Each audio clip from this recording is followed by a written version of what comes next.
ഒരു ബിസിനസ്സിൽ deal lost സംഭവിക്കുക എന്നത് വളരെ സ്വാഭാവികമാണ്. പക്ഷേ എന്തുകൊണ്ട് ലോസ്റ്റ് സംഭവിച്ചു എന്ന് മനസ്സിലാക്കാതെ ബിസിനസ് മുന്നോട്ട് കൊണ്ടുപോകുന്നത് വളരെ റിസ്കിയുമാണ്. സോ അതിനൊരു സൊല്യൂഷനുമായിട്ടാണ് നമ്മൾ ഇന്ന് വന്നിട്ടുള്ളത്. Hi, welcome to TI solution.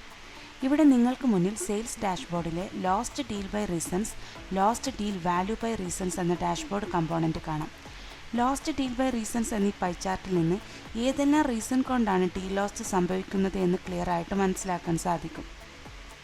ഇവിടെ price issue, not interested, competitor chosen, product not available എന്ന റീസൺസ് ആണുള്ളത്.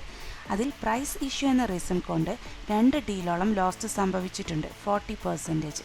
സോ ഇവിടെ ക്ലിക്ക് ചെയ്യുന്ന സമയത്ത് കറസ്പോണ്ടിങ് ഡീൽ നെയിം കാണാൻ സാധിക്കും.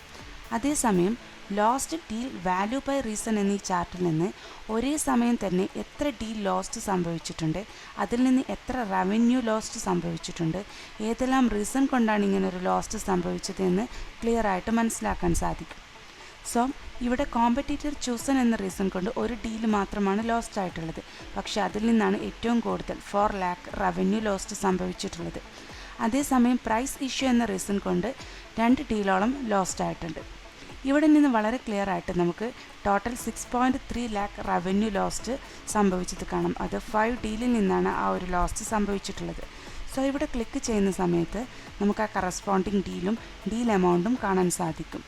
സോ ഇത്തരത്തിലുള്ള ഒരു ബിസിനസ് ഇൻസൈറ്റിലൂടെ ഫ്യൂച്ചറിൽ വളരെ സക്സസ്ഫുൾ ആയിട്ട് ഡീൽ ക്ലോസ് ചെയ്യാൻ നമ്മളെ ഹെൽപ്പ് ചെയ്യും. Okay, thank you.